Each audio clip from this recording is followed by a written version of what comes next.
자, 뒤에 문 좀 닫아 주실래요? 제일 뒤에. 예, 뒤에. 네. 고마워요. 출석은 6999로 해보시고 이따가 안 된 분들을 쉬는 시간에 다시 제가 체크할 테니까 네, 보시면 되겠습니다. 자, 우리 진도 지난 시간에 이어서 나갑시다. 44페이지 펼쳐주세요. 자, 거기 보시면 수요에 대한 얘기와 수요량 이렇게 나와 있는데요. 거기 수요량 한번 볼까요? 자, 위에 다시 나와 있습니다. 수요량이라는 것은 현재 가격에서, 예, 거기 살짝 밑줄 치셔야 돼.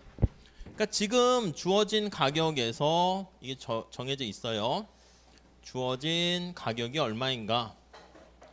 요거에서 한 가구가, 원래 이제 한 개인으로 해도 되는데 우리 책에서는 가게라고 해서 그냥 가구로 번역한다 그랬죠. 그러니까 한 가구가 주어진 기간 동안, 주어진 기간도 밑줄 치시죠. 주어진 가격 하에서 주어진 기간이라고 합니다. 뭐 가구는 주체 주인공이니까 주어니까 그건 뺐어요. 이걸 뒤에 나중에 얘기하겠지만 약간 일정 기간이라고 해서요. flow라는 말을 쓸 거야.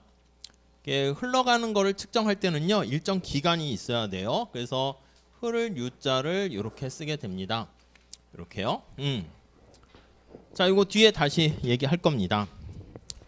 구매할 의향이 있고, 이 구입한 게 아니라 구입할 의향입니다. 의사, willingness 이렇게 구입한 게 아니에요.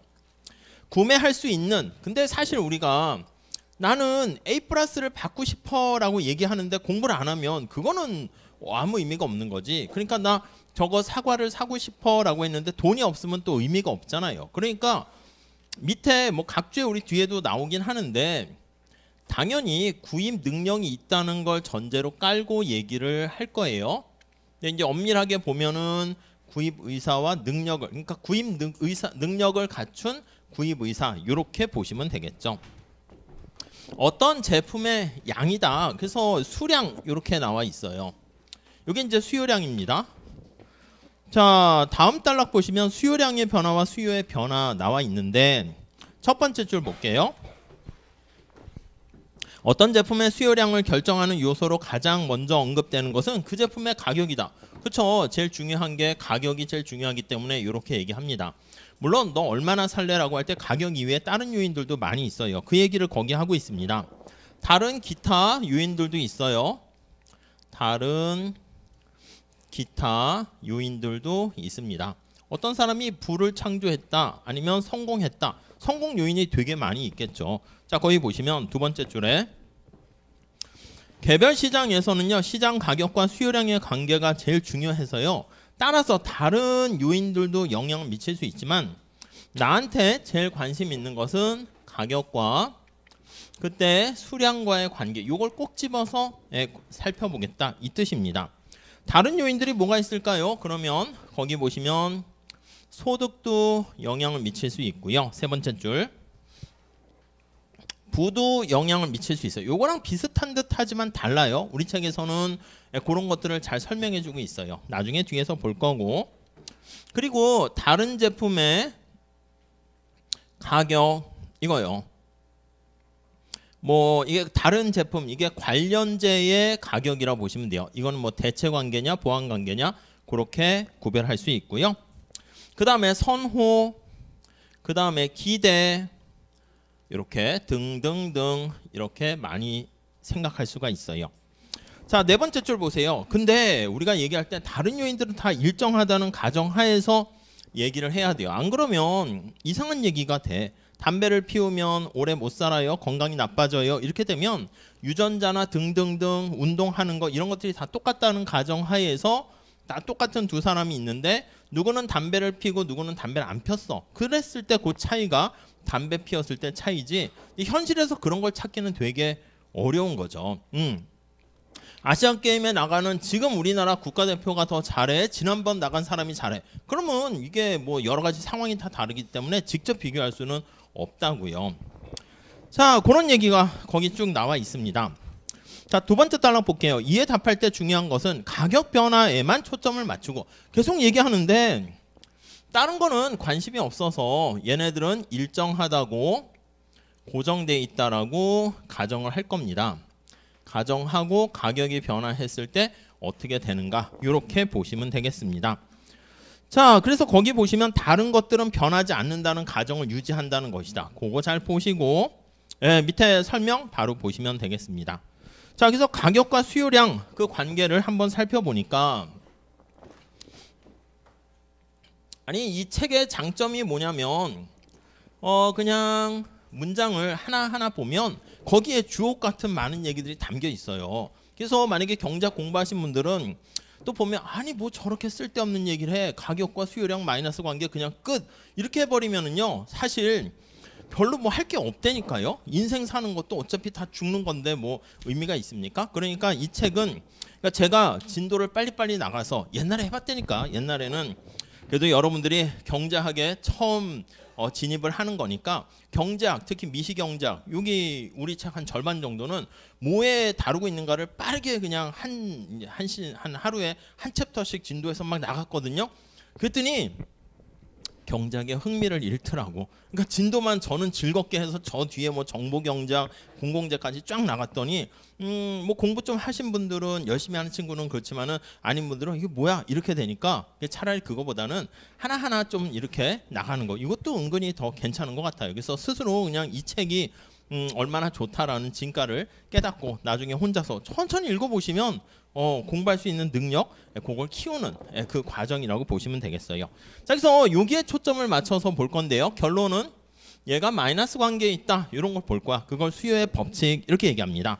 자, 밑에 그래서 저 관계를 수요의 법칙 이렇게 표현을 해요. 간단히 한번 볼게요. 자, 첫 번째 줄 수요표라고 나와 있습니다. 수요표. 자, 수요표는요 오른쪽에 말 그대로 표가 나와 있는데 디맨드와 관련한 스케줄을 얘기합니다. 자, 첫 번째 줄 한 가구가 똑같은 표현 다시 써요. 특정 기간 동안에 어떤 제품을 각각의 주어진 가격, 각각의 가격이 다 달라졌을 때 너 얼마나 구입하려고 하니 그걸 표로 나타낸 것입니다. 자, 오른쪽 표를 살짝 볼게요. 자, 관심사가 되는 게 거기 보시면 45페이지에 휘발유에 대한 수요표가 있어. 이 프라이스 가격이라고 하고요. 각각에는 얼마나 살래? 이걸 수요량 이렇게 나타냈어요. 가격이 보니까 갤런당 8달러가 되면 너무 비싼 거야. 아, 나 안 사. 아예 자가용 운전 안 하고 그냥 걸어 다니거나 버스 타거나 그렇게 할래. 너무 부담되니까. 가격이 7달러가 되면은요. 거기 갤런으로 표시했는데 2갤런 이렇게 되고요. 그 다음에 하나만 더 하면 6달러일 때는 거기 보시면 3갤런 이렇게 되는 거야. 각각의 여기 나와 있는 주어진 가격에 대해서 너 얼마나 사용할래? 그걸 표로 이렇게 쭉 나타낸 거고요. 우리는 이것도 좋긴 하지만 시각적으로 표현을 합니다. 경제학에서는 이렇게 그래프로 나타내죠. 거기 밑에 바로 있어요. Q 이게 수량이고요. 가격을 여기다 이렇게 표현을 했습니다. 그래서 왜 그런지는 나중에 보실 일이 있을 거야. 아니 우리가 봤을 때 여기다 P를 놓고 여기다 Q를 놔도 상관없어요. 근데 뭐 가격은 오르락 내리락 이거는 늘었다 줄었다 뭐 이렇게 보셔도 되겠고 가격이 여기 나와 있는 것처럼 8달러 이렇게 되면 안 사 하니까 점을 찍으면 이렇게 되겠죠. 그리고 거기 나와 있는 것처럼 7달러가 이렇게 되면 나는 2갤런을 살래 하니까 이렇게 될 거예요. 물론 가격이 거의 공짜라 해서요 무조건 계속 할 수 있는 게 아니라 하루 종일 뭐 자동차 가격 휘발유가 빵원에 가깝다고 해서 수업도 안 듣고 자동차만 계속 몰고 다닐 거야? 공짜니까? 아니잖아. 기회비용 생각하면. 그래서 최대한 아무리 가격이 빵이더라도 이 경우는 26갤런 여기까지 이렇게 됩니다. 지금은 예를 들어서 몇 개 한 거지만 이거를 일일이 뭐 연속선상에 표현을 하게 되면 뭐 이런 식으로 표현을 할 수가 있을 거예요. 그래서 이게 바로 수요 그래프로 나타낸 곡선 이렇게 보시면 돼요. 앞으로 가볼게요. 자, 거기 보니까 두 번째 줄에 자, 수요표 여기 나와 있는 것처럼 너 얼마나 이거 사용할래? 영향을 미치는 요인들이 되게 많습니다. 대학을 갓 졸업한 앨릭스가 거기 은행원으로 일을 하고 있어요. 연비가 갤런당 25마일인 중고차를 하나 샀어. 그래서 회사와 부모님 댁에 왔다 갔다 하는데 자, 얼마나 많이 얘가 자동차를 타는가에 영향을 주는 것들은 많은 요인들이 있어요. 거기 한번 볼게요. 재밌게 스토리도 짰네. 엘릭스가 얼마나 자주 자동차로 출근하거나 파티에 가는가, 부모님 댁에 얼마나 자주 가는지, 얼마나 자주 드라이브를 즐기는지, 또 그녀에 대한 소득, 그리고 선호 등등등. 그런데 그중에 제일 중요한 게 가격이라고 생각해서 가격만 여기다 표현을 했어요. 저는 소득에 따라서 수요량이 어떻게 변하는지 보겠습니다. 그러면 소득으로 바꿔가지고 주어진 소득이 점차 증가할 때 얼마나 되니? 그렇게 나타낼 수도 있죠. 그런 거 나중에 뭐 엥겔 곡선 해가지고 볼 일도 있을 거예요. 근데 우선은 가격이 중요하다 이렇게 보시면 되겠고, 오른쪽 가볼게요. 45페이지. 자, 거기 표가 이렇게 나와 있고요. 표를 해석한 게 거기 밑에 첫 번째 단락이 있습니다. 그 다음 두 번째 단락에 볼게요. 이제 중동에서 전쟁이 발발하여 휘발유 가격이 $5로 상승했습니다. 계속 얘기하는데 옆에 다시 다른 것들이 변하지 않는다고 가정할 때, 이게 되게 중요한 거예요.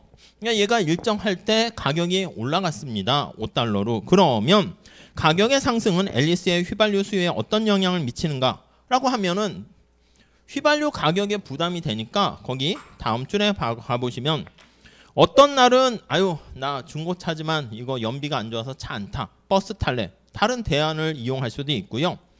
아이고 부모님께 가야 되는데 휘발유 부담이 되네, 이번 주는 가지 말아야지, 덜 찾아뵙기도 할 겁니다. 자, 그래서 가격이 올라가게 되면 거기 나와 있는 것처럼 휘발유 사용량이 줄어들게 되는 거 알 수가 있어요. 그래서 요거를 이렇게 그래프로 표현하게 되는 것을 우리는 수요 곡선 이렇게 이름을 붙였습니다. 뭐 별거 아니긴 해요. 자, 우선 거기 밑에 나와 있는 것처럼 Q 수량을 여기다 놓고 가격 P 이렇게 놓고 그래프를 그리는 이 관행 이렇게 보시면 돼요. 보통 경제 수학 같은 거 표현할 때는 우리 뒤에 식으로도 하겠지만 Q는 해가지고 설명을 하거든요.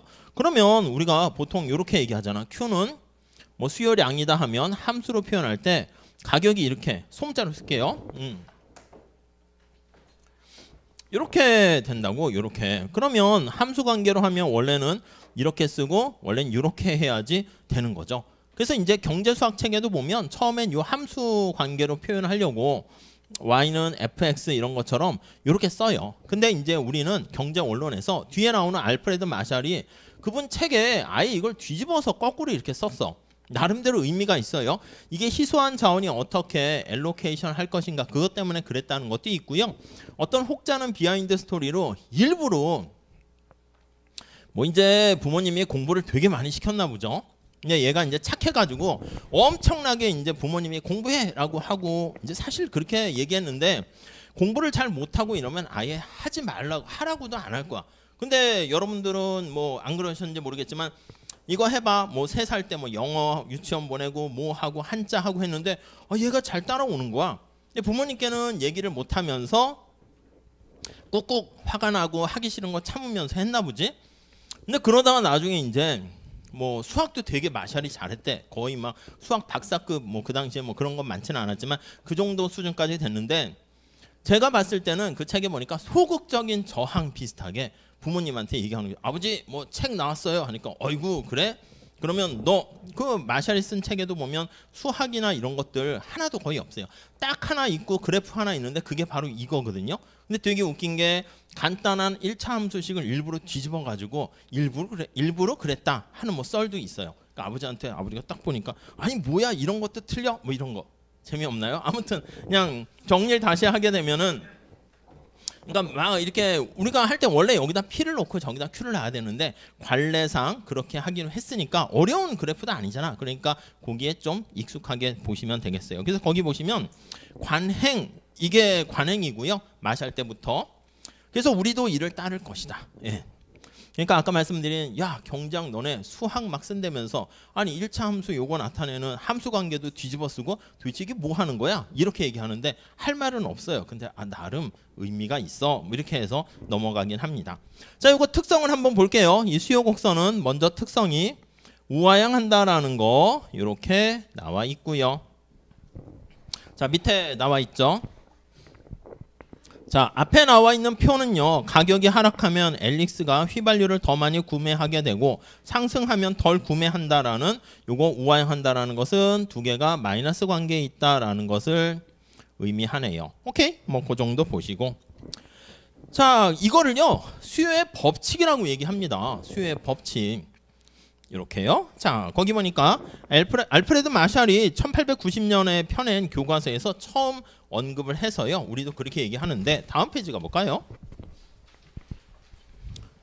어떤 사람은 첫 번째 줄 보니까 수요 곡선 도출하는 거를 꺼리기도 한데, 그렇지, 우리가 뭐 가격 뭐 제품을 살 때 진짜 가격이 얼마일 때 몇 개 사고 이렇게 막 해놓고 그렇게 하지 않잖아요. 그래서 거기 보시면 우리가 제품을 구매할 때 우리가 대하는 것은 가격일 뿐, 다른 가격에 대해서 얼마나 구매할지 이것까지는 다 일일이 계산하진 않습니다. 그런데 나름 의미가 있는 거예요. 거기 세 번째 줄 끝에 가보시면 수요 곡선은 실제로 가격이 오르내릴 때 사람들이 어떤 행동을 할 가능성이 높은가, 예, 그거를 가능성이라는 거 잘 보시고, 사람들의 경제적인 행동을 설명하는데 유용하다라고 나와 있습니다. 그래서 거기 나와 있는 다음 줄에 예측 찾았죠. 아, 사람들이 가격이 싸지면 이렇게 많이 사는 걸로 예측하겠고, 물론 안 그런 사람도 있어. 그렇지만은 이게 집단 전체, 사회 전체로 또 이렇게 서메이션해서 합하게 되면 그런 이상한 사람들 빠지면 평균적으로 우하향하는 게 일반적이군, 이렇게 납득할 수 있습니다. 자, 마샬이 거기 보시면 책에다가 법칙이라는 게 도대체 뭐야 언급했는데 그냥 한번 읽어보도록 할게요. 법칙이라는 용어가 어느 정도 확실하고 어느 정도 견고한 일반적인 경향이나 성향, 이렇게 나와 있네요. 일반적으로 받아들일 수 있는 어떤 경향이라든가 성향이다, 이렇게 정의를 설명을 하고 있고요.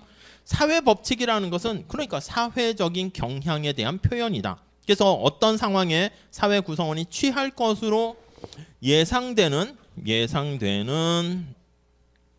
행동, 이렇게 표현하고 있네요. 그러니까 이 수요의 법칙이라는 것은 이 사회 구성원들이 가격이 하락하게 되면 아, 구입을 더 하겠구나 라는 것을 예상할 수가 있겠다라고 보시면 되겠습니다. 자, 그 다음 단락에 보시면 지금 가격이 내리면 수량이 증가하는 뭐 그런 얘기가 거기 나와 있으니까 그대로 보시면 되겠고요. 가격이 올랐는데 아까 말씀드린 것처럼 나는 계속 자동차를 타고 다닐 거야 하면은 그에 따른 희생과 대가가 크죠. 그래서 거기 두 줄 내려가 보시면 거기 보시면 휘발유 가격이 올라갔는데 다섯 번째 줄에 보시면 계속 자동차를 운행해. 그러면 휘발유에 돈을 많이 썼잖아. 소득이 제한돼 있단 말이야. 그러니까 우리가 처음 시작할 때 희소성 얘기했어요. 근데 내가 비싸진 휘발유를 많이 사용하게 되면 아침에 뭐 커피나 라떼를 마실 수 있는 그런 것들을 포기해야 됩니다. 그래서 매우 큰 희생을 치르게 될지도 모른다. 따라서 휘발유 가격이 비싸지만 아, 이거 부담스러운데 버스를 타고 대신 아침에 모닝 라떼는 반드시 유지해야겠어. 그런 선택을 하게 된다는 것이죠. 자, 그 얘기가 거기 나와 있어요. 그래서 다음 줄, 뭐 그 달랑 마지막 줄 볼게요. 휘발유 가격이 오를 때 엘릭스가 자동차를 덜 운행하는 이유는 바로 여기 있다. 재화는 우리의 지출을 놓고 서로 경쟁하는 거야. 그러니까 지출 앞에 뭐가 생략돼 있어? 제한된, 고정된 우리가 쓸 수 있는 소득이 주어져 있으니까 휘발유에 지출할지 라떼에 지출할지 그거를 선택하게 되는 것이죠. 그러니까 당연히 휘발유 가격이 비싸지게 되면 아, 이거 좀 부담되니까 좀 선택을 줄이고 다른 거 선택하는 거 알 수가 있습니다. 자, 그 얘기가 거기 나와 있고, 경제학자들은요 다음 단락 보시면 수요 곡선의 기울기를 설명할 때 요거 나중에 이제 주로 높이를 의미하는 걸로 표현할 건데요. 2갤런째 내가 소비를 하게 되면 이게 7달러일 때 2갤런 하는 거니까 뒤집어 얘기하면 2갤런째 살 때 7달러까지 내가 돈 낼 생각이 있다는 거야. 이만큼 돈 낼 생각이 있다는 것은 이만큼 내가 만족을 얻기 때문인 거예요. 내가 스마트폰을 살까? 100만 원 주고 살까 했는데 100만 원 주고 샀어? 그럼 내가 얻게 되는 만족이 최소한 100만 원은 되기 때문에 사는 거야. 내가 100만 원 지출을 했는데 만족이 80만 원이야. 그럼 그거는 선택하지 않는 거지. 그래서 요거 높이의 의미는 뭐입니까? 높이의 의미는 거기 효용이라고 나와 있습니다. 효용은 주관적 만족의 크기야. 저 뒤에 다시 얘기할 거예요. 효용인데 한계, 우리 한계 원리를 쓴다고 그랬죠. 한계 효용이다. 우선 이렇게 보시면 될 것 같습니다. 그러니까 한계 마지널 한 단위 소비했을 때 얻게 되는 효용은 만족의 크기, 이거를 그냥 경제학자들이 만들어낸 거야. 만족이라는 걸 측정하기가 어렵겠지. 물론 나중에 측정할 수 있을 거예요. 뭐 아름다운 장면을 봤거나 사과를 먹었을 때 얻게 되는 만족, 이런 것들도요, 뇌파에다가 뭐 모자 같은 거 써가지고 만족이 얼만지 이렇게 할 수도 있을 거야. 나중에 어떤 사람이 뭐 어떤 여자가 있어. 근데 내가 너를 더 사랑해, 막 싸우고 있어. 그러면 나를 얼마나 사랑하는지, 그것도 자 일로 와, 실험실 가가지고 모자 씌운 다음에 내 이름 불러봐 해가지고 막 겉으로는 막 사랑한다 얘기하면서 속으로는 막 아닐 수도 있잖아. 드라마 보면은 막 결혼만 해봐라 뭐 하고 막 이런 사람일 수도 있잖아. 연기할 수도 있지. 그때 이제 우리가 이제 나오는 그 호르몬을 어떻게 자율신경을 조정할 수는 없으니까 거짓말 탐지기처럼 나중에 그렇게 뇌파를 이용해 가지고 다 측정할 수 있겠지만은 아직까지는 그건 아니지. 근데 우리는 측정할 수 있다는 가정 하에서 얘기를 진행하고 있는 거예요. 자, 거기 보시면 한 단이라는 그 표현을 잘 좀 체크하시면 좋을 것 같고요. 근데 어떤 거 소비를 할 때도 마찬가지죠. 사과를 먹거나 물을 먹거나 수업도 마찬가지야. 수업이 왜 이렇게 3시간 이상 안 할까요? 우리가 어차피 여러분 우리 한 학기에 뭐 40몇 시간 수업하니까 오늘 내일 해가지고 40몇 시간 다 해서 종강해 버릴까요? 왜 이렇게 안 할까요? 그렇게 하게 되면은 똑같아요. 한계 효용이 점차 수업을 1시간 들었을 때 만족도가 이렇게 떨어져요. 그게 일반적이라고 가정하는 거야. 그래서 한계 효용은 체감한다, 이렇게 표현을 합니다. 수업을 한 3시간 정도 하게 되면 여러분들이 재미도 없고 지치고 막 이러니까 자, 오늘 수업 끝, 이렇게 하는 것이죠. 무슨 말씀인지 아시겠죠? 그래서 거기 보시면 한계 효용 체감의 법칙, 그거 밑줄 치시고 정리하시면 되겠습니다. 자, 그걸 반영해서 우화형한다, 이렇게도 연결을 시킬 겁니다. 자, 거기 볼게요. 마지막 단락, 가격의 변화로 인해 가지고 어떤 영향을 받는가, 수요 법칙 이면에 있는 것을 우리가 쉽게 이해할 수 있는 거 밑에 예를 들어서 설명하고 있거든요. 거기 한번 볼게요. 항공사 간의 가격 경쟁이 붙어서 지금 여기 수요 곡선을 의미하는 것은 우하향한다라는 거 얘기하는 거야. 가격이 하락했을 때 P가 이렇게 하락했습니다. 그랬을 때 소비량이 증가하는 거 예를 드는 건데 어렵지 않지만 간단히 볼게요. 자, 로사가 멕시코시티에 살면서 일하고 있고 그녀의 엄마는 칠레 산티아고에 산다고 합니다. 작년에 남아메리카를 운항하는 항공사 간의 가격 경쟁이 붙었대. 그래서 멕시코시티에서 산티아고로 가는 항공료가 2만 페소에서 1만 페소로 하락한 거야. 그 로사는 어떤 행동을 해야 되니? 라고 하면, 자, 다음 달랑 볼게요.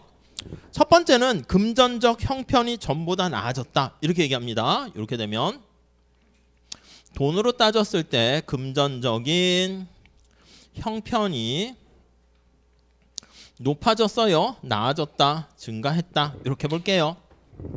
아니, 사과 가격이 1,000원이었는데 500원 되면 내가 1,000원 가지고 사과를 하나 살 수 있었는데 500원 되면 하나 사고 돈이 500원 남았잖아, 그 얘기야. 이거 나중에 실질소득이라는 그거 가지고 얘기를 할 겁니다. 자, 그래서 작년에 산티아고에 3번 왔다 갔다 하는데 항공료 6만 페소를 썼거든요. 근데 올해 3번 왔다 갔다 했더니 돈이 남았어요. 그만큼 가격이 싸졌으니까 그렇게 되죠. 그래서 47페이지에 이전과 동일한 조합을 선택했어.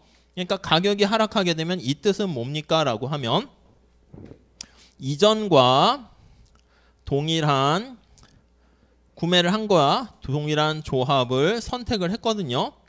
조합을 선택했는데 선택을 할 수 있고 그랬는데 거기 보니까 형편이 나아졌다. 이게 바로 가로로 나와 있죠. 동일한 소득으로 더 많이 살 수 있으니까 더 자주 고향을 왔다 갔다 할 수 있게 됩니다. 반대로 가격이 올라가면 우리가 요즘 막 다 그런 건 아니지만 인플레가 발생하게 되면은 내가 살 수 있는 상품 목금들이 전부 다 자꾸 작아지는 거 알 수 있습니다. 다음 두 번째 볼게요. 두 번째. 자, 거기 보니까 비행기를 타고 고향에 가는 거에 기회비용이 달라졌대요.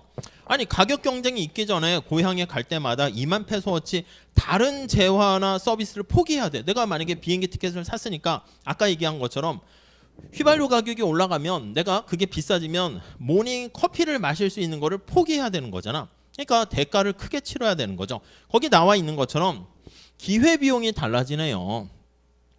기회비용이 달라지게 되는데, 자 거기 보니까 가격 경쟁이 있은 후 고향을 한 번 갈 때마다 1만 페소의 다른 재화를 포기. 아까는 2만 페소를 포기해야 되는데 이제는 1만 페소만 포기해도 되네요. 그래서 거기 보시면 비행기를 한 번 타는 데 따르는 기회비용이 하락하게 됐다. 이렇게요. 그러니까 내가 남는 돈 갖고 딴 걸 또 선택할 수 있게 되죠. 그래서 상호 교환 관계가 변하게 됐다. 이거 나중에 뭐 저 미시경제 가면 뭐 소득 효과, 대체 효과 해서 나와 있는 걸 이렇게 풀어서 책에는 설명하고 있어요. 자, 이게 이제 첫 번째 특징이고요. 다음 두 번째 특징 한번 볼게요. 수요 곡선의 기타 특징. 자, 엘릭스의 수요 곡선에는 두 가지가 눈에 띈대요. 첫 번째는 수요 곡선이 Y축 가격과 만난다. 그치? 가격이 8달러보다 높으면 나 안 사. 이렇게 되는 거지. 그래서 그거 하나. 뭐 그렇게 중요한 건지는 잘 모르겠지만 이 책에서는 뭐 그런 것도 설명하면서 약간 머릿말에 나와 있는 다른 책과 달리 보이지 않는 것까지 막 보려고 시도를 하고 있습니다. 자, 가구의 소득과 네 번째 줄에 부가 한정적이라면 모든 수요 곡선은 가격축과 만날 수밖에 없게 됩니다. 그렇죠? 그래서 어떤 재화나 서비스가 가격이 너무 비싸면 나 안 살래요. 이렇게. 그러니까 이 수요 곡선 높이의 의미는 자기가 얻게 되는 한계 효용이기도 하지만 내가 저거 사기 위해서 너 뒤에 나오겠지만 얼마나 돈을 낼 생각이 있는가. 지불 의사라고 보시면 돼요. 그래서 수요 곡선의 높이는 당신은 물건을 이거 살 때 얼마까지 돈을 지불할 생각이 있나요? 그래서 willingness to pay 뒤에 나와요. 그 의미다라는 거 보시면 되겠고. 자, 그리고요. 다음 세 번째 줄 보시죠. 가격이 빵이라 할지라도 여기요. 가격이 빵이라 할지라도 언젠가는 내가 이제 더 소비할 수 있는 양 최대로 무한대로 막 사는 건 아니지. 그러니까 일정 기간 동안 수요량에는 한계가 있다. 시간 때문이라도 당연한 것이다. 그렇잖아요. 콜라 가격이 공짜라고 콜라를 왕창 사서 집에다 다 갖다 놓을 거야? 집안에 콜라로 다 그냥 저장을 다 해놓을 건 아니잖아. 그럼 다른 게 들어갈 수가 없기 때문에 여기도 X축에 만난다. 이렇게 보시면 되겠습니다. 자, 그래서 세 가지로 정리했습니다. 점띵 첫 번째 보시면 음의 기울기를 갖는다. 시간적 제약과 한계 효용 체감 때문에 X축에서 만나게 되고, 그래서 여기 보시면 시간 제약이라든가 한계 효용이 체감되니까 너무 많이 소비하게 되면은 한계 효용이 제로까지 간다는 얘기야. 그리고 한계 효용이 체감하게 되니까, 물론 한계 효용이 체감하지 않고요. 일정하거나 아니면 우리가 나중에 보겠지만 오히려 많이 있을수록 다다익선 비슷하게 효용이 증가하면 그때는 수요 곡선이 우상향할 수도 있긴 하겠지. 근데 일반적으로 이렇게 된다는 것이고, 그리고 한정된 소득과 부라는 제약 때문에 그 소득이라는 또는 부의 제약 때문에 수직축에 여기 보시면 이렇게 수직축과 만난다. 그렇게 나와 있습니다. 자, 그 정도 보시면 될 것 같습니다. 자, 그 다음에 구체적으로 밑에 수요에 영향을 주는 기타 요인들 이런 것들 한번 살펴보려고 합니다. 다음 페이지 한번 보세요. 자, 소득과 부 하나씩 볼게요. 1번 소득, 부 이렇게 나와 있어요. 첫 번째 줄 보시면 일정 기간 그거 하나 밑줄 치시죠. 인컴이라는 소득이라는 것은요, 일정 기간이 여기 앞에서 얘기한 유량 개념입니다. 아이고, 일정 기간. 이게 기간이라는 의미가 없으면 안 된다고 그랬죠? 일정 기간. 자, 그래서 한 가구가 얻는 소득은 임금, 봉급, 이윤, 이자, 임대료, 뭔가 일을 하거나 여러 가지 뭐 경제 활동을 해가지고 얻게 되는 대가라고 볼 수가 있습니다. 이걸 다 합한 거야. 소득을 특정 기간을 전체로 측정되는 유량이다. 일정 기간, 특정 기간 같은 말이야. 저 앞에 플로우라고 말씀을 드렸죠. 이렇게 소득이 얼마야? 그러면 한 달에 얼마 벌어? 1년에 얼마 벌어? 그렇게 기간이 있어야지 의미가 있는 거예요. 자, 그래서 1개월, 1년 이렇게 있고요. 자, 그 다음에 거기 보시면 내가 소득 번거 중에서 일부는 소비를 해요. 소득 중에서 일부는 소비를 해요. 근데 이걸 다 쓰지 않을 수 있단 말이야. 내일이나 다음도 생각해야 되니까 소비하지 않고 남은 거를요. 요게 저축이다 이렇게 보시면 되고요. 이 저축이 자꾸 쌓이잖아. 쌓여서 내가 저축을 많이 하면 이게 누적돼서 쌓인 게 이제 부다 이렇게 생각하시면 되겠어요. 자, 그래서 거의 부 볼게요. 웰스라고 얘기하기도 하고요. 아니면 거기 순자산 이렇게 나와 있네요. 한 가구가 소유하고 있는 두 번째 단락 볼까요? 총 가치에서 부채를 차감한 겁니다. 그래서 한 가구가 가지고 있는 것을 집에 있는 모든 걸 다 시장에 내다 파는 거야. 뭐 중고시장이나 당근마켓에 다 팔면 돈으로 얻게 되겠죠? 그래서 거기 두 번째 줄을 보시면 모두 판 뒤에 내가 갚아야 될 빚이 있을 거 아니야. 은행이나 카드값 이거 다 갚고 남은 거 그게 바로 부다 이렇게 보시면 되겠어요. 자, 이거는요 앞에서 얘기한 일정 기간이 아니라 일정 시점에 사용되는 개념이고요. 스톡이다 이렇게 표현을 하게 됩니다. 두 개는 약간 같은 듯 다른 듯 개념이에요. 두리뭉실하게 쓰이긴 하지만. 자, 그래서 거기 보시면 절량이라는 표현을 사용하게 됩니다. 그래서 일정 기간 동안에 소득보다 지출, 책엔 지출이라 썼는데 전 소비라 썼어요. 지출을 하고 남은 게 있으면 저축을 하는데 이 저축이 다음에 부에 차곡차곡 누적이 된다. 이렇게 보시면 되겠어요. 자, 그 정도. 그래서 저축은 약간 이것도 유량 개념이야. 소득도 유량이고요. 소비도 유량이고 저축도 유량이야. 근데 이 유량이 쌓여서 누적돼서 일정 시점에 너 부를 얼마나 축적했어? 요거는 절량 개념이에요. 아시겠죠? 그러니까 저축은 유량인데 부의 크기를 저축이 많아지면 부의 크기는 올라가고 내가 번 소득보다 소비가 많어. 이게 마이너스 저축이지? 그럼 내가 쌓아놓은 부를 이렇게 자꾸 갉아먹게 되는 그런 상황이 되는 것이죠. 자, 그 정도 보시고요. 소득과 관련해서 미치는 효과를 보면요. 자, 다음 단락에 보시면 소득이 높거나 저축을 많이 하거나 물려받은 부가 어떤 재화를 더 많이 소비할 수 있어요. 그래서 소득이라든가 부 비슷하지만 여기서는 소득이 증가할 때 어떤 재화에 대한 소비가 증가하게 되면 이런 경우 같은 방향이다라고 하면 우리 이걸 플러스라고 얘기할 거예요. 그래서 이게 지극히 당연한 거죠. 이런 것을 우리가 정상제다 노말이라는 표현을 사용하게 됩니다. 자, 그런데 반면에 거기 밑에 마지막 단락에 보시면 열등제 찾았습니까? 소득이 높을수록 수요가 감소하는 것들도 있어요.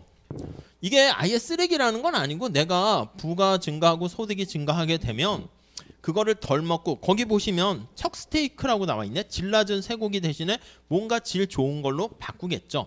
그래서 그렇게 소비량이 감소하는 재화가 있으면 이런 경우로 우리가 열등제다. 그러니까 정상제와 열등제는요. 기준이 뭐냐면 소득을 기준으로 한다. 이렇게 보시면 돼요. 그러니까 소득이 변했을 때.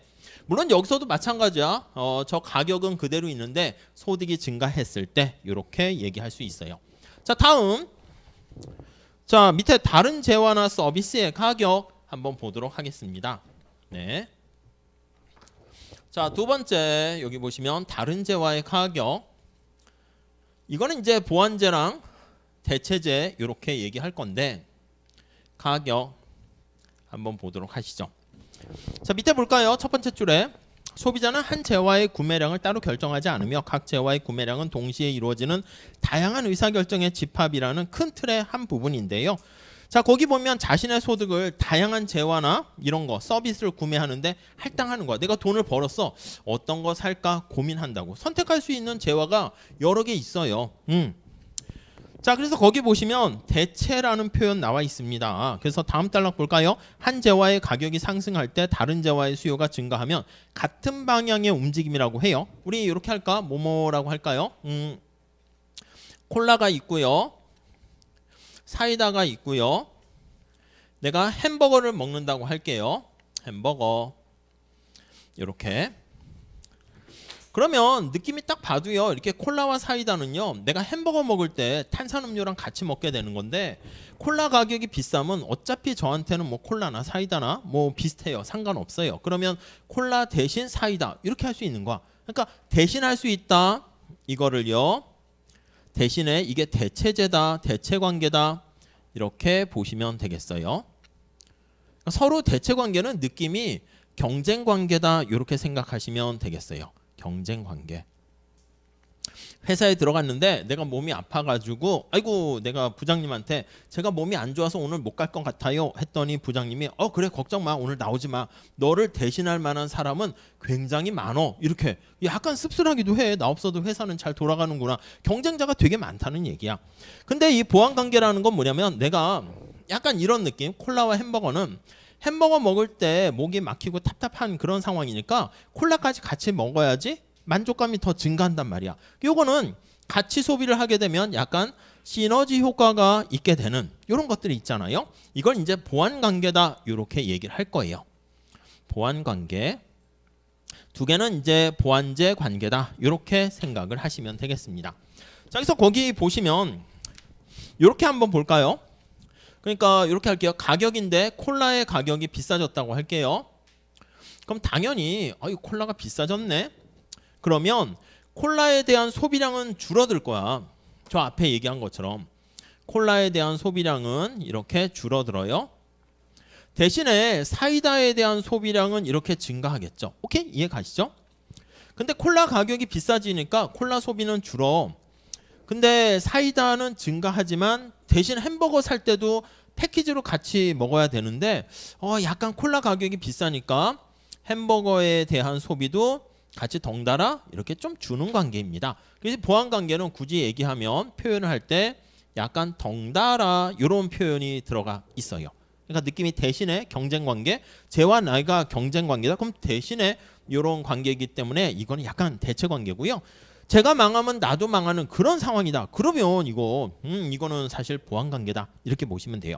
자, 근데 우리가 관심사가 되는 변수 간에 보는 건데 콜라 가격이 비싸졌는데 여기요 사이다의 소비량은 어떻게 요거 두 개 간의 관계로 표현할게요. 이게 같은 방향이잖아. 이게 플러스 관계라고 표현을 하는 거야. 그래서 아까 얘기한 것처럼 그래프를 그릴 때 두 개 변수만 칠판에 그릴 수 있으니까 두 개만 끄집어내서 볼게요. 여기는 콜라 가격이 있고요. 여기는 사이다 소비량이야. 콜라 소비량이 아니라. 그럼 얘는 어떻게 돼? 콜라 가격 비싸지면 사이다 소비량이 증가하네. 이런 관계가 이렇게 되네요. 이해되시죠? 그럼 이거는 무슨 관계다? 플러스 관계? 여기 대체 관계다. 이렇게 알 수가 있고요. 이해 가시죠? 만약에 콜라 가격이 비싸졌는데 관련제입니다. 햄버거에 대한 소비량은 감소했어요. 이거는 이제 부호가 반대 방향이라고 해서 마이너스 이렇게 볼 수 있겠죠. 그러니까 이게 뭐 똑같은 얘기를 다양한 그래프에다 표현할 수 있어요. 여기다 할게요. 여기다가 콜라의 가격을 표시를 하고요. 달라지니까 여기 햄버거에 대한 소비량을 이렇게 표시를 했습니다. 자, 부호가 마이너스 관계랬지. 그럼 콜라 가격 비싸지면 햄버거까지 콜라를 덜 먹으면서 햄버거까지 덜 먹어. 이게 두 개 마이너스 관계겠지. 그럼 이거는 서로 보완 관계구나. 이렇게 알 수가 있어요. 그래서 이게 경작에서는 대체 관계인가 보완 관계인가 이런 것들에 대해서 굉장히 중요하게 생각합니다. 안 움직이네. 그래서 이게 관련 시장을 획정하는 게 되게 중요하거든. 여러분들이 나중에 어떤 일을 해. 그럼 나의 경쟁자는 지역뿐만 아니라 어떤 산업뿐만 아니라 어떤 마케팅을 하던 아니면 나이별로 봤을 때 어디까지가 나의 경쟁자인가 이걸 파악하는 게 되게 중요하거든. 근데 그걸 바로 이러한 부호가 플러스냐 마이너스냐를 가지고 같은 경쟁 관계인지 보완 관계인지 그런 걸 찾게 됩니다. 자, 그래서 거기 한번 볼게요. 세 번째 단락. 대체제가 되기 위해서 두 재화가 완전히 똑같을 필요는 없어요. 그러니까 완전히 똑같은 재화다. 저는 콜라나 사이다 완전히 똑같습니다. 뭐 이제 소비하는 사람에 따라서 결정되는데 그런 경우를 완전이라는 말을 붙여요. 대체 관계 중에서 완전 대체다. 저한테는 소비할 때 무차별합니다. 그게 완전 대체 관계가 되는데요. 근데 거기 현실에서는 어느 정도 대체에 있는 거 경쟁 관계가 어느 정도 있을 수 있겠지. 일본산 자동차랑 미국산 자동차는 똑같지 않지만 그래도 바퀴가 4개고 사람과 물건을 실어날 수 있는 연료를 또 사용하고 어느 정도 대체 관계가 있겠죠. 그래서 다음 줄에 보니까 자동차 가격이 변하면 그래서 경쟁 관계가 있는 다른 국가의 자동차 수요에도 영향을 미칠 수 있고 외식은 집밥의 대체 관계이고 서울에서 부산까지 가는 비행기를 타고 가는 거 기차 타고 가는 거 두 개는 서로 대신에 할 수가 있잖아. 그러니까 그런 경우는 대처관계입니다. 보완관계 볼게요. 베이컨과 달걀, 자동차와 휘발유, 안경테와 안경알 이런 것들은 서로 같이 소비해야지 의미가 있는 거죠. 그게 바로 보완제 관계다. 거기 보니까 아이패드와 킨들 이런 것들은 뭐 서로 보완제 관계이다. 이렇게 보시면 되겠죠. 자, 그 다음에 이 정도 하시고요. 밑에 기호와 선호 한번 볼게요. 기호와 선호. 자, 세 번째 이렇게 할까요? 기호, 뭐 테이스트, 뭐 프리퍼런스, 선호. 네, 이렇게 보시면 되는데, 자, 맨 마지막 째줄에 보시면 한 가구가 구매할 수 있는 재화나 서비스의 조합을 결정하는 요인은 여러 가지가 있습니다. 위에 경제학의 적용을 한번 읽어보세요.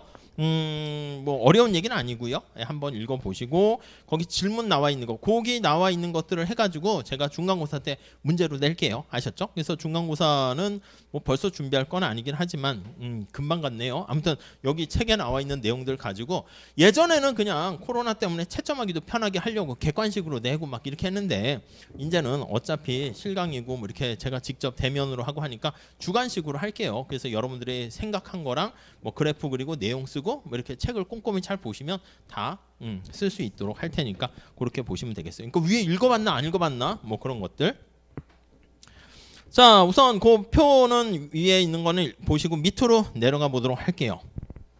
자, 소득이 거기 보시면 월 400달러라면 한 달 임대료가 1200달러인 아파트를 임대할 수 없어요. 그러나 주어진 제약 내에서 무엇을 살까 어느 정도 자유롭게 결정할 수 있어요. 이 자유롭게라는 말이 네가 좋아하는 거에 맞춰서 이렇게 자유롭다는 얘기죠. 자, 사람들의 기호나 선호는 다르다라고 말씀을 드렸죠. 그런 것들을 우리가 또 감안해서 경제의 어떤 시스템을 만들어야 됩니다. 두 번째 단락 볼까요? 선호의 변화는 사람들의 행동을 통해서 잘 드러난다. 그치? 이게 궁극적으로 좋아한다라는 얘기는 나중에 행동으로 이렇게 드러납니다. 사과가 있고요. 내가 바나나를 살 수가 있어요. 어떤 걸 좋아하세요? 내가 둘 다 살 수 있는데 내가 바나나를 샀어. 그럼 뭐야? 바나나를 사과보다 더 좋아하는구나. 그렇게 얘기하는 거죠. 이해 가시겠죠? 아까 말씀드렸죠. 저는요, 제가 드릴 수 있는 학점이 뾰족한 학점과 둥글둥글한 학점 뭐 이런 식으로 있다고 그랬어요. 어느 걸 원하십니까? 했더니 저는 뾰족한 학점을 선호합니다. 그럼 행동이 어떻게 돼야 돼요? 공부를 해야지. 뾰족한 학점을 선호한다고 하면서 공부를 안 한다? 그거는 이 말과 행동이 일치하지 않는 거죠. 그러니까 경제학자들은 사실 이런 선호를 나타내는 설문조사 있잖아. 제가 여러분들한테 설문조사해서 학점을 부여한다? 저는 뾰족한 게 좋아요. 이건 이제 의미 없다고 봐요. 그래서 경제학에서는 주로 진짜 행동하는 거 여기에 초점을 맞춰서 그냥 뭐 이렇게 경영학이나 딴 데서 사회과학에서 하는 설문조사 이런 거 되게 별로 좋아하지는 않습니다. 이 말과 이 행동이 다를 수 있잖아. 그렇기 때문에 아무튼 행동, 선택으로 나타납니다. 자, 30년 전만 해도 미국 대도시에 개최하는 마라톤에 참가하는 사람이 그렇게 많지 않았어요. 근데 지금 수만 명, 수천만 명 뭐 이렇게 막 참가한대요. 그러니까 운동화, 운동복, 스톱워치에 대한 수요가 증가하면 마라톤하고 운동 이런 걸 좋아하는구나. 그걸 알 수가 있다는 것이죠. 자, 근데 가격과 소득 다음 단락 보시면 기호와 선호는 수요 곡선의 모양에 영향을 미치기는 하지만 일반적으로 반응하기는 좀 이렇게 얘기하기는 어렵대요. 왜요? 거기 첫 번째 한번 보시면 이 변화무쌍하다. 변화무쌍하네요. 변화무쌍. 이 막 또 변하기도 하는 거네요. 경제학에서는 또 이게 선호가 뭐 변하지 않는다라고 전제하고 얘기하죠. 안 그러면 좀 뭐 쉽게 분석하기가 어려워요. 거기 보세요. 5년 전만 해도 지금보다 많은 사람이 담배를 피우고 훨씬 적은 사람이 스마트폰을 사용했는데 이 선호가 이게 변합니다. TV 같은 거 이것도 옛날에 사기 힘들었는데 요즘 막 필수품으로 바뀌고요. 두 번째는 또 선호가 다양합니다. 변화무쌍하고 다양하고 어떤 사람들은 종이 문서를 좋아하고 어떤 사람은 이메일을 좋아하기도 하고요. 강아지를 좋아하고 고양이를 좋아하고 이런 다양성은 또 한도 끝도 없어요. 자, 그래서 다음 단락 볼까요? 자, 경제학에서는 흥미로운 질문 중에 하나가 어떤 시장에서는 다양한 소비자의 기호에 따라서 다양한 제품이 있는데 어떤 시장에서는 소비자의 기호가 다양함에도 한두 종류의 제품만 있는가? 이게 무슨 소리야? 거기 다음 줄에 예가 있거든요. 미국에 보면 인도 사람이 다니는 길은 거의 회색인데 집은 다양한 색깔로 막 있단 말이지. 이를 보고 다양한 색깔의 인도를 선호하지 않아서 회색깔로만 만드는가? 그건 아닌 것 같고, 그러니까 거기에 대해서 더 얘기를 들어가지는 않았지만 이렇게 사람에 대한 선호나 기호나 이런 취향 같은 이런 것들도 파고들면 인간에 대한 본연 얘기하는 거니까 사실 이런 거를 잘 얘기하지. 그게 이제 순수한 경제학이지. 우리가 수학을 많이 경제학에서 쓰는데 수학으로 막 해서 막 이렇게 해서 막 계산하고 하면 아이 그거는 뭐 사람이라기보다는 AI 아니겠습니까? 제가 봤을 때는 그냥 뭐 AI가 오실 거를 대비하기 위해서 우리가 미리 막 하는 그런 거지. 사람이기 때문에 이런 게 굉장히 중요합니다. 사실은. 근데 거기서는 살짝 언급만 하고 넘어갔어요. 다음 줄 가볼게요. 그다음 기대도 중요하대요. 기대.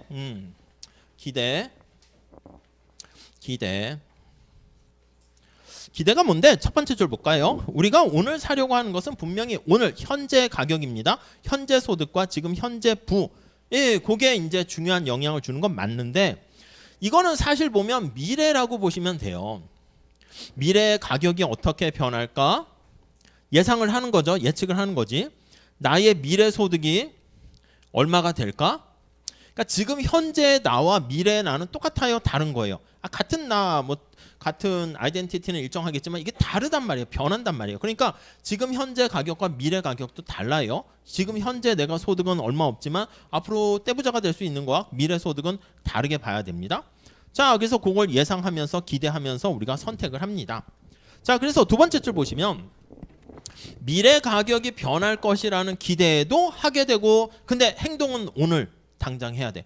집값이 앞으로 올라갈 것 같아. 그럼 지금 당장 사는 게 훨씬 낫겠죠. 주가가 떨어질 것 같아. 그럼 지금 떨어진 다음에 울으면 안 되니까 지금 당장 파는 게 낫겠죠. 사기보다는. 뭐 그런 겁니다. 그래서 기대라는 게 굉장히 중요하고요. 거기 네 번째 줄에 나와 있습니다. 집이나 자동차 구매할 때 대금의 일부를 빚을 내가지고 부채를 통해서 타인 자본을 통해서 우리가 집을 산 다음에 갚아나기도 하는데 그런 것들이 다 이런 거와 관련돼 있네요. 다음 단락 보시면 예를 들어 장학금 25,000달러로 생활하며 의과대학 졸업을 앞둔 학생이 있고요. 현재 정직원으로 일하는데 시간당 12달러를 벌고 미래 소득은 별로 변하지 않을 것처럼 보이는 사람이 있습니다. 현재 소득은 거의 비슷해. 그렇지만 그 사람의 소비 행태는 소득이 지금 똑같고 가격이 있을 때 수요가 똑같아야 될 것 같지만 미래에 대한 벌어들일 소득이 의대 졸업한 친구가 돈을 많이 벌 걸로 예상하면 미리 미래 소득을 땡겼을 수가 있으니까 소비에 다르게 영향을 미친다라는 것을 알 수가 있습니다. 자, 그래서 세 번째 단락 보시면 사람들은 이제 경제학에서 기대의 중요성을 더욱더 깨닫고 있습니다. 그래서 더 앞으로 자세히 보긴 하겠지만 우리는 아무튼 이렇게 수요에 영향 미치는 많은 요인들이 있는데 그중에 그래도 제일 중요한 게 가격이다 해서 가격과 수요량 이렇게 표현해서 그림을 그리게 될 거예요. 오케이? 자, 그 정도 보시고요. 곡선 상위 이동과 곡선 자체 이동인데 어렵지 않은 건데 그건 잠깐 쉬었다 할게요. 우선 요 내용 그냥 한번 쓱 보시면 되겠습니다. 잠깐 쉬었다 합시다.